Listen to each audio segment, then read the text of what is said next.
भाजपा आणि राष्ट्रवादीतील वाद हा चिघळलाय। जगदीश मुळीक यांनी अमोल मिटकरींवरती निशाणा साधलाय। फडणवीसांकडे खुलासा मागण्याची पात्रता नाही असं मुळीक म्हणाले। महायुतीत सर्व काही अलबेल नसल्याचं चित्र आहे। तर याच संदर्भात प्रतिक्रिया देण्यासाठी आपल्या सोबत नेते अमोल मिटकरी जोडले गेलेत। अमोलजी, तुमचं लोकशाही मराठीमध्ये मनापासून स्वागत।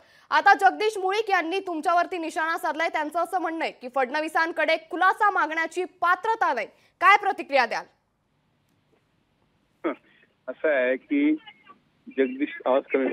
जगदीश मुळीकांचा माझा दुरान्वये काही संबंध नाही।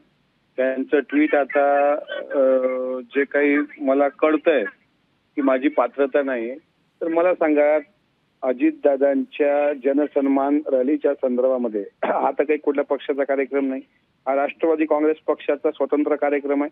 त्या पक्षाच्या कार्यक्रमाकरिता आशा बुचके, ज्या तिथे अनेक पक्षानंतर भाजपमध्ये आलेल्या एक महिला प्रतिनिधी आहेत, त्यांनी दाखवलेले काळे झेंडे आणि अजित दादाचे करायचे काय अशा प्रकारचे त्यांनी तिकडे लावलेल्या नारेबाज्या, हे लावायची तुमची पात्रता आहे का? मग मी जर खुलासा मागितला तर थोडा शब्द बदलतो, स्पष्टीकरण द्यावं। कारण देवेंद्र फडणवीसजी, ऐकताय ना आपण? हो बोला सर। देवेंद्र फडणवीसजी हे त्या पक्षाचे प्रमुख आहेत, राज्याचे मोठे नेते आहेत। महायुतीमध्ये आम्ही त्यांचा सन्मान ठेवतो आणि मुळीक हे विधानसभेचे कदाचित तिकडचे भविष्यातले आमदार उमेदवार असू शकतात, कारण त्यांना शेवटी आशा बुचके असतील किंवा ते असतील, यांना त्या ठिकाणी उमेदवाऱ्या पाहिजेत। आता तिथे सुनील टिंगरे आमचे वडगाव शेरीला त्या ठिकाणी विद्यमान आमदार आहेत। पण आपली धडपड म्हणजे आम्हाला तुम्ही एकेरी भाषेमध्ये बोलणार, तुझी लायकी आहे काय, तुझी पात्रता आहे का? आम्ही आमचे संस्कार कधीच सोडणार नाही, आम्ही त्यांची लायकी किंवा पात्रता काढणार नाही। पण अजितदादा जे आमच्या पक्षाचे नेते आहेत, त्यांना काळी झेंडे दाखवण्याची पात्रता यांच्या कार्यकर्त्यांमध्ये आहे का, याचा खुलासा त्यांनी करावा। आणि मी देवेंद्रजींना खुलासा मागेल ना, मी यांना कशाला मागेल? ते काळे आहेत की गोरे आहेत तोंडाने हे मी कधी पाहिलं नाही। आता त्यांनी त्यांच्या तोंडात जे येईल ते बरळलं, ट्विट करून त्यांनी पुरुषार्थ गाजवला असेल असं वाटत असेल त्यांना, तर त्यांना त्याचा लखलाभ आहे। पण अशा प्रकारे एखाद्या विधिमंडळ सदस्याच्या बाबतीत बोलताना मी काही अपमानजनक बोललेलो नाही देवेंद्रजींबद्दल। मी सन्मानानं विचारलं की खुलासा देवेंद्रजींनी करावा। अशा प्रकारे करून त्यांनी त्यांच्या पक्षाच्या संस्काराचं प्रदर्शन केलं। नक्कीच, धन्यवाद अमोलजी, आपण लोकशाही मराठीला ही प्रतिक्रिया दिल्याबद्दल। तर याच संदर्भात आपल्या सोबत प्रतिक्रिया देण्यासाठी जगदीश मुळीक हे जोडले गेलेत। जगदीशजी, तुमचं लोकशाही मराठीमध्ये मनापासून स्वागत। तुम्ही अमोल मिटकरींवरती निशाणा साधताना असं म्हटलंय की फडणवीसांकडे खुलासा मागण्याची पात्रता नाही, महायुतीत सर्व काही आलबेल नसल्याचं चित्र आहे। काय प्रतिक्रिया द्याल?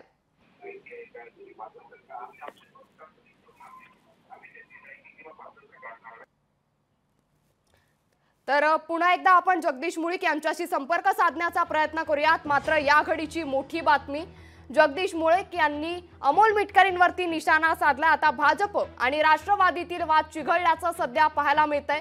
फडणवीसांकडे खुलासा मागण्याची पात्रता नाही असं जगदीश मुळीक म्हणाले। तर महायुतीत सर्व काही आलबेल नसल्याचं चित्र असं देखील वक्तव्य आता जगदीश मुळीक यांनी केलंय।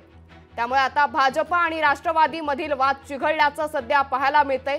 जगदीश मुळीक यांनी अमोल मिटकरींवरती निशाणा साधलाय। फडणवीसांकडे खुलासा मागण्याची पात्रता नाही असं मुळीक म्हणाले। तर महायुतीत सर्व काही आलबेल नसल्याचं देखील विधान जगदीश मुळीक यांनी केलंय। त्यामुळे आता जगदीश मुळीक यांनी अमोल मिटकरींवरती निशाणा साधलाय। याच संदर्भात प्रतिक्रिया देण्यासाठी पुन्हा एकदा आपल्या सोबत जगदीश मुळीक हे जोडले गेलेत। जगदीशजी, तुमचं लोकशाही मराठीमध्ये पुन्हा एकदा स्वागत। आपण अमोल मिटकरींवरती निशाणा साधताना असं म्हटलंय की फडणवीसांकडे खुलासा मागण्याची पात्रता नाही, त्याचबरोबर महायुतीत सर्व काही आलबेल नसल्याचं चित्र आहे। काय प्रतिक्रिया? महायुतीमध्ये सर्व काही आलबेल आहे। आमची भारतीय जनता पार्टी, शिवसेना, राष्ट्रवादी काँग्रेस, आरपीआय आणि इतर पक्षांची महायुती ही भक्कम आहे, याच्यात कसलाही कुठेही वाद नाहीये। आजची जी घटना झाली त्याच्यावरती अमोल मिटकरींनी जे वक्तव्य केलंय त्याचा मी निषेध केलेला आहे। आमची महायुती भक्कम आहे आणि ती कायम पुढे देखील भक्कम राहणार आहे। आम्ही एकत्रितपणे पुढच्या निवडणुका लढणार आहोत आणि मला वाटतंय देवेंद्रजी हे आमचे भारतीय जनता पार्टीचे प्रमुख नेते आहेत, राज्याचे नेते आहेत, त्यांना जाब विचारण्याचा अमोल मिटकरींना कुठलाही अधिकार नाहीये। अमोल मिटकरींनी आपली उंची बघावी आणि मला वाटतंय की राज्याचे जे राष्ट्रवादीचे नेते आहे, अजितदादा पवार, सुनीलजी तटकरे प्रदेशाध्यक्ष, यांना देखील अमोल मिटकरींनी असा जाब विचारलेला आवडणार नाहीये. त्यामुळे अमोल मिटकरींनी आपली उंची बघून कुठलंही वक्तव्य करावं. नक्कीच. उगीच प्रसिद्धी भेटतीये म्हणून प्रसिद्धीच्या हवयासापाठी ते महायुतीमध्ये असं कुठलाही वक्तव्य करून चीड आणण्याचा प्रकार करणार नाही, त्याची त्यांनी दक्षता घेतली पाहिजे आणि त्यासाठी मी हे बोललेलो आहे. नक्कीच. धन्यवाद जगदीशजी, आपण लोकशाही मराठीला ही प्रतिक्रिया दिल्याबद्दल. लोकशाही मराठी ऐका, पहा, जागरूक रहा.